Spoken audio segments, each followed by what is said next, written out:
Saudações, esse é um vídeo de divulgação do trabalho intitulado Propriedades Eletrônicas de Transporte de Novas Nanofitas de Carbono com anéis 585, ajustando estabilidade pelo efeito do formato das bordas, por Helder Augusto Viana Mota, Carlos Alberto Brito da Silva Júnior e Jordan Leonero. O trabalho foi publicado na Physical Chemistry Chemical Physics, PCCP, que é uma revista pertencente ao Royal Society of Chemistry. Na plataforma Qualiscaps, na área de astronomia e física, ela tem classificação como A1. O seu fator de impacto é de 3.945 com score de citação de 6.3. O processo de publicação se deu da seguinte forma: nós submetemos o trabalho no dia 29 de agosto de 2022. Os referis nos responderam no dia 5 de outubro de 2022. Nós respondemos aos seus questionamentos no dia 25 de outubro de 2022. E o trabalho foi aceito no dia 11 de novembro de 2022 e finalmente publicado no dia 5 de dezembro de 2022. O trabalho consiste no estudo de novas nanofitas baseadas em um holótipo bidimensional do carbono com simetria penta-octa-penta, que é chamado de pop-grafeno. A ideia consiste em propor novas nanofitas desse holótipo baseada no formato das bordas, porque como nós temos bordas diferentes, nós temos propriedades eletrônicas diferentes. Para isso, nós tomamos todas as possíveis bordas diferentes na direção zigue-zague e na direção armiché. Começando pela direção zigue-zague, nós temos essa primeira borda, que seria uma borda terminada por pentarrings, que gerou essa nanofita aqui.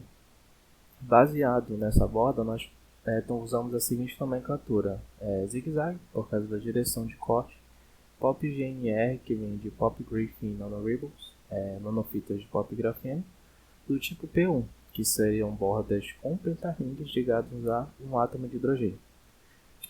Tomando essa segunda direção de corte, nós vamos ter agora uma nanofita que é terminada por octarrings, e por causa disso nós adotamos a nomenclatura OU. Tomamos essa terceira direção de corte, onde nós geramos uma borda também terminada por pentarrings, mas nesse caso com uma diferente orientação, tal que agora esses pentarrings estão ligados a dois átomos de hidrogênio. Então nós adotamos a nomenclatura P2. Agora para a direção armiché, nós temos essa primeira nanofita, que foi obtida tomando essa direção de corte, onde nós podemos observar que ela é terminada por pentarrings, e por causa disso nós adotamos a seguinte nomenclatura: AC, de armiché, Pop GNR, Pop Graphene Nanorebles, traço P, porque ela é terminada por pentarrings.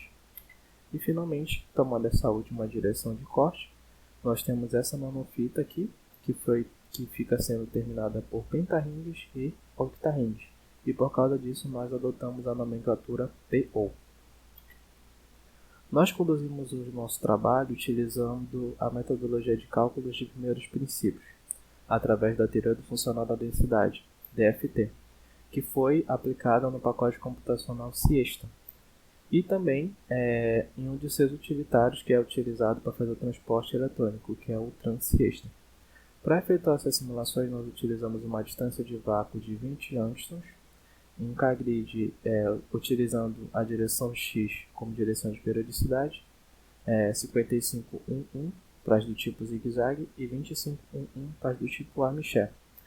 Isso no caso da otimização e do cálculo das propriedades eletrônicas.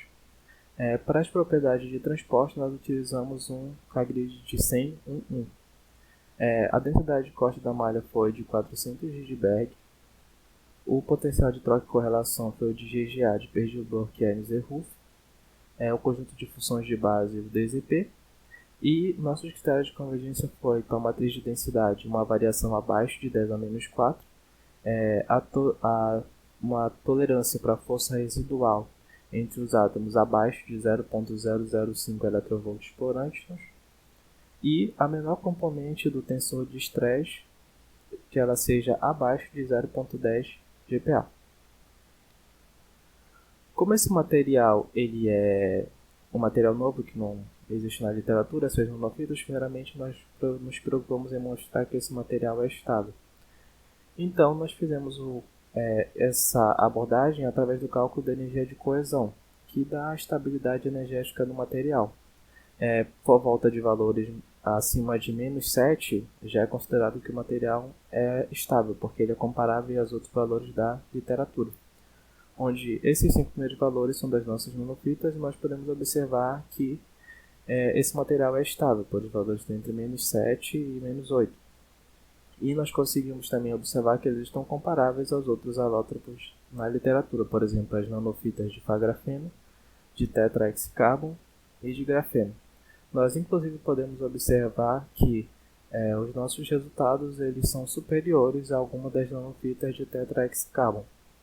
Nós também podemos observar que os alótropos mais nanofitas mais estáveis foram as do tipo P1, seguida pela do tipo P, Armichep P, e a zigue-zague do tipo P2. Isso nos leva a inferir que a terminação das bordas por pentarrings é um fator que favorece a estabilidade do material. No caso das propriedades eletrônicas, nós fizemos análise com base nos cálculos da estrutura de banda e da densidade de estados do material, onde nós conseguimos observar que as nanofitas zigue-zagues têm um caráter metálico, pois nós temos nebandos atravessando o nível de ferro, que é corroborado por uma densidade de estados eletrônicos diferente de zero no nível de ferro. Já as nanofitas do tipo Armichep, elas têm um comportamento semicondutor, mas com um gap extremamente pequeno. Um band gap indireto, da ordem de mais ou menos 0,05 eletronvolts. Tanto que nós conseguimos corroborar pelo valor da densidade de estados, que é zero, bem no nível de ferro. Analisando o formato das bandas, nós conseguimos observar que no caso da do tipo zigue-zague P1, nós temos bandas íngremes, que atravessam o nível de ferro. Isso é uma característica que favorece uma alta condutividade para esse tipo de nanofita, para o material. Para o caso do tipo zigue-zague ou, nós temos um número menor de bandas atravessando o nível de ferro. Então, nesse caso, nós vamos ter uma condutividade menor do que a do caso anterior. Já para o caso do tipo zigue-zague P, nós também conseguimos observar que próximos ao ponto gama, as bandas elas são dispersivas. Tem umas que vão na direção de condução e algumas que vão para a direção de valência abaixo do nível de ferro. Assim como aparecem umas bandas que elas têm uma inversão. Tudo isso são fatores que vão diminuir a condutividade dessa nanofita em relação aos casos anteriores. Além do mais, nós temos uma região de subband gap, que é uma região onde não tem estados disponíveis, como pode ser corroborado pelo gráfico da densidade de estados eletrônicos. Isso, no nosso dispositivo, vai ocasionar o aparecimento de uma região de resistência diferencial negativa, que é uma inflexão da corrente. No caso das do tipo Armichep, a gente consegue já observar que as bandas elas não são tão íngremes como no caso anterior. Para o caso Armichep P, ela já tem um caráter mais planar. Isso fará com que a condutividade para esse tipo de nanofita seja bem menor do que a dos casos zigue-zague. E também nós conseguimos observar essa região de subband gap, que também vai diminuir a condutividade do material, ocasionando o aparecimento de uma região de resistência diferencial negativa, provavelmente na fronteira do intervalo de tensão analisado. Para do caso Armichep P, nós observamos um comportamento bem mais intenso do aparecimento das regiões de subband gap, que possuem gaps cada vez maiores, e são duas regiões distintas, uma na região de condução e uma na região de valência, como pode ser corroborado pela ausência de estados disponíveis no gráfico da densidade de estados. Além do mais, essas bandas elas têm um caráter mais planar, e isso tudo favorece uma baixa condutividade para o nosso dispositivo, e devido a essas regiões de subband gap serem bem mais intensas, nós temos que o aparecimento das NDRs se darão para valores mais baixos de tensão.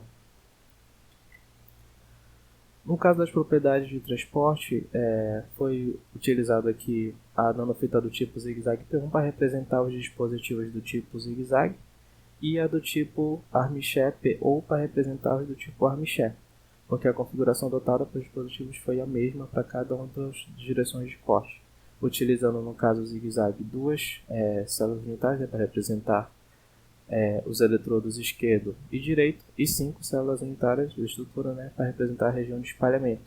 No caso do tipo armchair, uma célula unitária para cada eletrodo e 3 na região de espalhamento. Para as propriedades de transporte, aqui a gente representa a curva característica de corrente, né, de cada um dos dispositivos, aqui do tipo P1, do tipo O, do tipo P2, do tipo armchair PO, da armchair P, perdão, e do tipo armchair PO. No caso do tipo zigue-zague P1, nós conseguimos observar que a curva tem praticamente um comportamento linear, com uma pequena variação para baixos valores de tensões. Isso é representado justamente pela alta condutividade devido à presença de bandas íngremes no material, que atravessam o nível de ferro. E já no caso do tipo O, como nós observamos na estrutura de banda, a gente tem um número menor de bandas atravessando, então por causa disso nós temos valores mais baixos de corrente, além de haver uma saturação, aqui para acima de 0,7. Isso dá uma característica de trânsito de efeito de campo para esse tipo de nanofita. Para o caso do tipo zigue-zague P2, além da gente ter uma região de saturação, a corrente sofre uma inversão, justamente devido àquela região de subband gap, ocasionando a presença de uma NDR no meu dispositivo. No caso do tipo armchair P, nós temos que a corrente cresce vagarosamente para baixos valores de tensões, até possuir um crescimento intenso conforme a tensão vai aumentando, até atingir um ponto de inflexão, uma região de NDR no limite do intervalo. Isso a gente conseguiu entender devido ao aparecimento, ao pequeno gap do material, né? E ao aparecimento da região de subband gap na extremidade do intervalo. Esse crescimento exponencial a gente dá uma característica de diodo emissor de luz, LED, para esse tipo de dispositivo. E devido a essa presença de NDR, nós temos o comportamento de um diodo de efeito túnel. Para o caso do dispositivo armchair PO, nós temos um crescimento seguido de uma região de saturação, mas com sucessivas inflexões da corrente, ou seja, aparecimentos de DNDR, e para tensões mais baixas, ainda do que nos casos anteriores em que a NDR está presente. Isso é justamente devido às grandes regiões de subband gap presentes nesse dispositivo. Com isso, nós conseguimos observar que esse dispositivo tem um comportamento de um diodo de efeito autônomo híbrido com um transistor de efeito de campo. É interessante a gente conseguir observar como que o comportamento do dispositivo é altamente influenciado pelo formato das bordas da nossa nanofita. Isso faz com que isso seja uma maneira eficiente da gente controlar o comportamento do dispositivo presente em um circuito, onde, dependendo da característica que a gente queira implementar no circuito eletrônico, a gente só utiliza um formato de borda diferente ou uma faixa de tensão diferente para a operação desse dispositivo. A gente consegue observar mais nitidamente o efeito da diminuição da condutividade com o formato das bordas aqui pelo gráfico da figura F, onde nós conseguimos observar a alta condutividade do tipo P1, a condutividade que decresceu um pouquinho do tipo O, e sucessivamente do tipo P2 e a dos armchair, que são bem menores ainda. Bom, nesse trabalho nós provamos novas nanofitas de carbono utilizando métodos de primeiros princípios. Nós podemos observar que as nanofitas zigue-zague elas têm um comportamento metálico e as armchair comportamento semicondutor, mas com um gap indireto extremamente pequeno. A gente viu que essas bandas íngremes atravessando o nível de Fermi, elas desencadeiam uma alta condutividade, como nós conseguimos observar pelas do tipo P1 e o decrescimento dessa condutividade no tipo O e no tipo P2, e as flatband diminui essa condutividade, como nós observamos na presença dos dispositivos do tipo armchair. A gente também observou que a região de subband gap desencadeou ao aparecimento de regiões de resistência diferencial negativa na operação do dispositivo, como nós conseguimos observar pelo gráfico da estrutura de banda, onde aparecem essas regiões de subband gap, e consequentemente nos valores de corrente, na característica dessa corrente no caso do transporte eletrônico. E nós também conseguimos observar que o comportamento do dispositivo molecular ele é fortemente dependente do formato das bordas, apresentando características de FET, LEDs ou RPDs, dependendo do formato da borda e da faixa de operação. Nós gostaríamos de agradecer ao UFPA, né, ao campus de Belém, que é onde pertence os autores Helder, Augusto Viana Mota e Jordan Deunero, e ao campus da Ananindeua, que é de onde é o professor Carlos Alberto Brito da Silva Júnior. Também gostaríamos de agradecer ao PPGF UFPA e ao apoio financeiro da CAPES, do CNPq e da Propesp. Caso vocês tenham se interessado pelo conteúdo desse vídeo, o link para a leitura do artigo está presente na descrição do vídeo. Obrigado pela atenção.